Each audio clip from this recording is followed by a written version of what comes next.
Good evening from New York. Sanctimonious, holier than thou, exploitative, undignified, pedantic, childish, self-inflating, insipid, backwards, embarrassing, overreactive, overreaching, or as Peggy Noonan summed it up with the succinctness I have obviously long since abandoned, yammering. Our fifth story on the countdown, Governor Sarah Palin of Alaska, returning to national television to exploit her own daughters, pursuing a bizarre and unwinnable vendetta against a TV figure who has already apologized and whom she evidently does not realize is several times more popular than she is.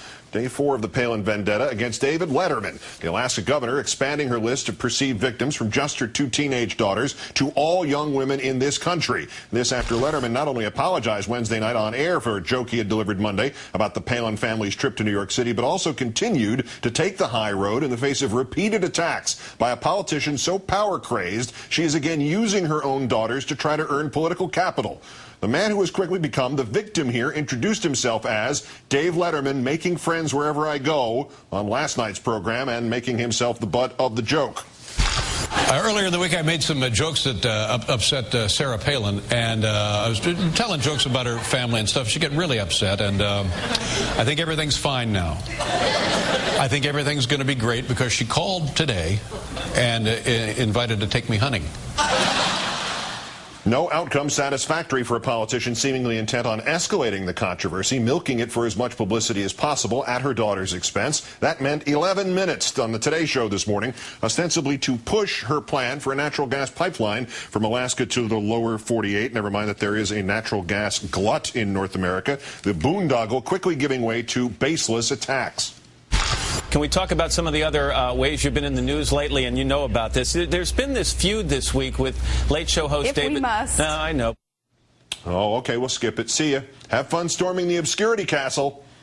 The left-wing media having forced Governor Palin to drag this story out for yet another news cycle. But hey, you know, somebody's got to think of the kids and the flight attendants. I'm just curious, how did you hear about the comments and the jokes? Were you watching, or did someone tell you about them?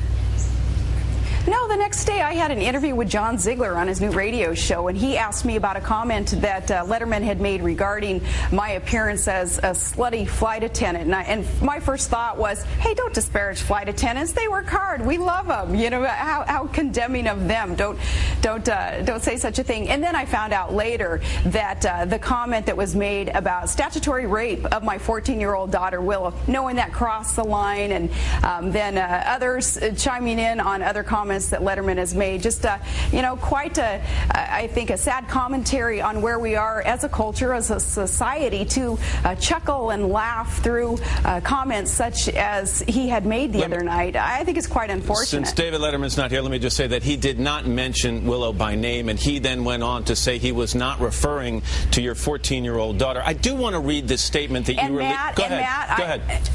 Okay, Matt, I would say that you and anybody else are extremely naive to believe that very convenient excuse of David Letterman's the other day. It took a couple of days for him to think of that excuse. If by a couple of days, Governor Palin means 3.5 hours. All the time that actually elapsed between the release of the Palin's statements, falsely accusing Letterman of having joked about the statutory rape of a 14-year-old girl, and the release of excerpts from that evening's Late Show in which Mr. Letterman apologized and explained that he had not been talking about their 14-year-old daughter, nor about rape, but apologizing nonetheless. Governor Palin dismissing that as a weak excuse. No, he wasn't talking about my daughter who was there with me at the game, the 14-year-old. He was talking about some other daughter. Well, I think that's a weak excuse. And you know, regardless, it was a degrading comment about a young woman. And I would hope that people really start really rising up and deciding it's not acceptable. No wonder young girls especially have such low self-esteem in America. How about the self-esteem of young girls who were trotted out onto the political stage by a mother who treats them like props? When does somebody tell mothers or fathers that that is not acceptable? When does somebody tell self-obsessed, egomaniacal politicians that it is not acceptable to imply intent to break the law by issuing statements about how, quote, it would be wise to keep Willow away from David Letterman? Are you suggesting that David Letterman can't be trusted around a 14-year-old girl? Hey, take take it however you want to take it. It is a comment that came from the heart that Willow, no doubt, would want to stay away from David Letterman after he made such a comment, and you can interpret that however you want to interpret it. But is that not perhaps in bad taste also, Governor, if you're suggesting that a 62-year-old man couldn't be trusted? It's not in bad taste. Hey, maybe he couldn't be trusted because Willow's had enough of this type of comments, and maybe Willow would want to react to him in a way that maybe would catch him off guard. Governor of Alaska is a delusional lunatic. 14-year-old Willow Palin only having entered into the public discourse this week because of her parents having put her there. They'd like her declared off limits, thanks. Now.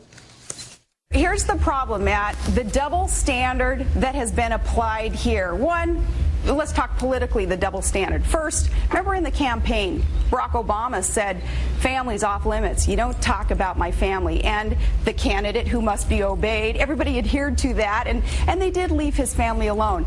They haven't done that on the other side of the ticket, and it has continued to this day. So that's a political double standard. Ask the Edwards family about that. The difference being the Obama girls also did not travel with their father on the campaign trail. They stayed behind to attend school in Chicago. And when NBC News spent an entire day at the White House, its request to interview or film the girls politely declined. When you want your children declared off limits, the way to start that is to start it yourself. Matt Lauer trying to explain the subtlety of another point to no avail. I'm not sure that you can be so easy to say that he's gotten away with it. I think he will pay some sort of a price for this, Governor, because I do think a lot of people feel the joke was in extremely bad taste, no matter which daughter of yours he was referring to. Does he owe you an apology as opposed to just the explanation he's issued? He doesn't have to apologize to me. I would like to see him apologize to young women across the country for contributing to that kind of that thread that is throughout our culture that makes it sound like it's okay to talk about young girls in that way, where it's kind of okay, accepted, and funny to talk about statutory rape. It's not cool. It's not funny. On that, we can all agree. This has long stopped being funny, including the part where RNC chairman Michael Steele also failed to notice that Letterman had apologized. Quoting him, Letterman's joke about Sarah and Todd Palin's daughter was thoughtless and tacky. I saw his explanation for the joke, but sometimes the easiest thing to do is simply say, I'm sorry. When Letterman starts making tasteless jokes about kids, it's time to turn the channel. Right, because 4 days of this crap has absolutely nothing to do with politics. Your name has been on a list with people like Newt Gingrich and Rush Limbaugh and Dick Cheney. And it's very well understood that you perhaps are the biggest superstar when it comes to fundraising in the party right now. If people want to make money, they get you to an event. That event makes a lot of money. Does that translate to you being the future of the GOP? No, absolutely not necessarily. I want to help. I want to be able to help the cause. So, no, not necessarily me. I don't think I need any kind of title in order to affect change. Do you think you deserve a shot based on the party right now, though? Based on what you brought to the last campaign, do you think you at least deserve the right of first refusal in terms of being the face of the party? Oh, heck no. No, nobody's entitled to that right of approval, or there's no entitlement that's accepted, I believe, in our party, and that's another nice thing about the principles of the GOP. You have to walk the walk and not just talk the talk. Your actions have to speak louder than words. Your accomplishments have to speak for what it is that you stand for, and no, nobody's entitled to any kind of front-running position in the GOP. Just ask Rudy Giuliani. She left out every platitude except employees must wash hands. Time now to call in our political analyst, Richard Wolff, author of Renegade, The Making of a President. Richard, good evening. Good evening, Keith. If comedians joking about your children is wrong, what makes using your children as pawns in a drawn-out media war that you have drawn out well past its sell-by date, what makes that okay? Well, let's start with what we can all agree on. If you're a self-respecting parent and someone makes your child, whoever it is, the butt of a late-night joke, then you'd be offended and you would be well within your rights to go out and say you were upset about it. But, of course, Governor Palin went well beyond that. Knowing the limits of where she should be and what she should talk about has never been her strong point. And here's a person who has tried to make this argument, as we just heard, about the